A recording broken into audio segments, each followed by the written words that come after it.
Dave Ramsey actually has his own hot take on family compounds, a very boomer in my opinion. He's like not into it. He gives a very strong um like reaction to why he thinks this is a terrible idea, and I think we need to grapple with his thoughts here. So let's give Dave his say on this. Physical boundaries. It's a good thing. Man. So, um, we are now getting calls in the last 3 years that in 40 years of doing this show, I've not gotten much Parents? much of. Just this idea of multi-generational housing. Yeah. Okay. Yeah. The parents, I mean, I've had the mother-in-law question. We're going to build a mother-in-law apartment, right? Or we want to add on to our house, and she wants to give us $200,000 to do that. And then she's going to give us that at her death, and she's going to live over there. That question I've had. But now we're seeing this thing of the family compound. Yeah. Yes. And 4 families are moving onto one single piece of property, and there's no exit. These things, and they're doing it because they think it's more affordable to do it. Yeah. But you guys have got to be real careful. You have to think through what happens in divorce, what happens in disability, what happens in death, what happens when the sister-in-law across the way starts doing cocaine. What happens when you decide you just don't like these people? Well, that could happen easy. You know? This is family, after all. Jeff, what happens when your sister-in-law wants to do cocaine? I mean, these are the questions. I mean, we're talking about family after all. Of course, what happens if you don't like these people? What? Come on, Willie. Yeah. What are you doing? Yeah. What are your thoughts about this? Oh man, there's a lot of layers there.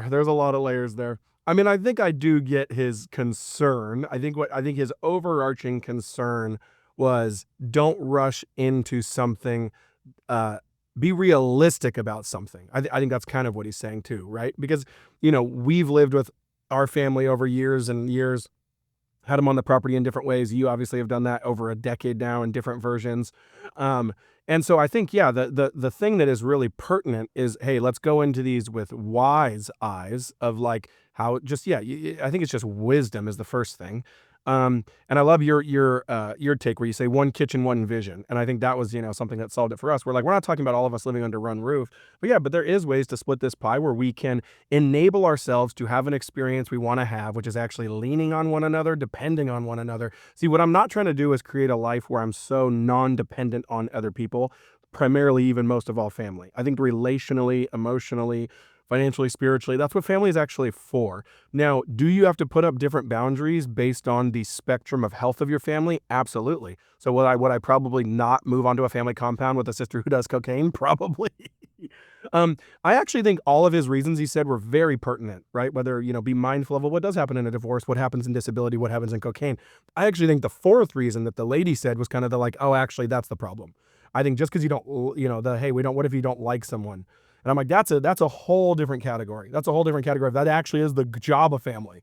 I think the job of family You have 18 years to kind of fix that problem. Yes. Yeah, exactly. You not only have 18 years to fix that problem, but I think the job of family, and this is actually the microcosm of also the family of church, is to rub the hardened edges off every person. God gave you a family to sanctify you. And that's also true with the capital F family, the church. That's why you shouldn't just go to a church where we all look the same, talk the same, have the same car, have the same amount of money, and live the same life, right? I want church to actually be able to be representative of people with different worship styles, different socioeconomic styles, and all these things, so that, and even like sin entering all the pictures and all of us holding each other's sins and dreams and hopes and visions, because the messiness part of that is actually what life is for. But that's really challenging. And so I think regular family, biological family, that's the same job. It's the same job. So I would actually have kind of more of a bone to pick with that last framing, but the other ones I do think you want to be wise about for sure. That's right. Yeah, he starts by talking about boundaries.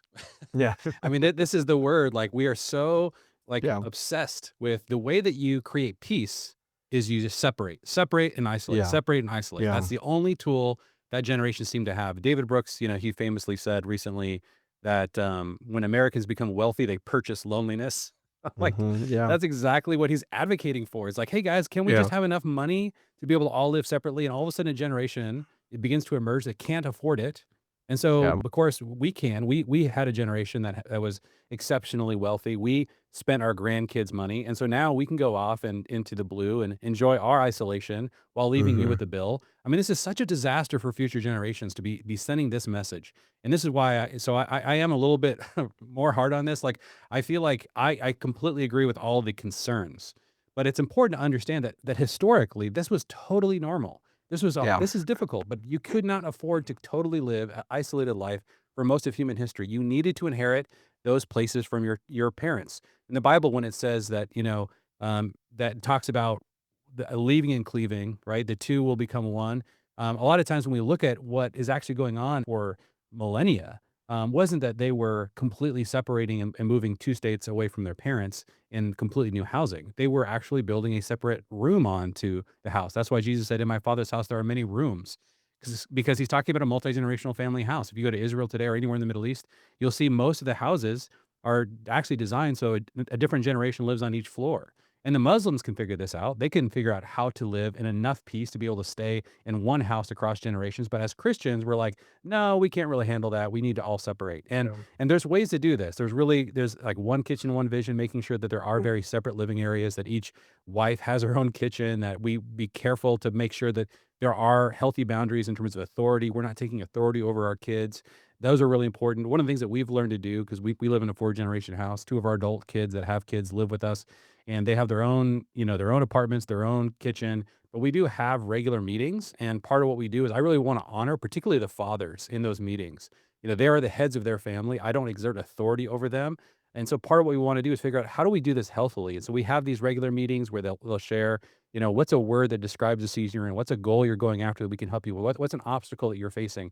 And how can, because we live this very tight life proximity wise, how can we figure out ways to help each other? So I think there's ways to do this, and I think that sometimes we're actually giving up before we've tried, or we've tried with such weird reasons, right? We haven't Yeah. really faced, like, we don't have generational wisdom on how to make this work, and so once you've sort of blasted past that, and now you're trying to reestablish something that was very normal 100 years ago, but nobody in living memory knows how to do this.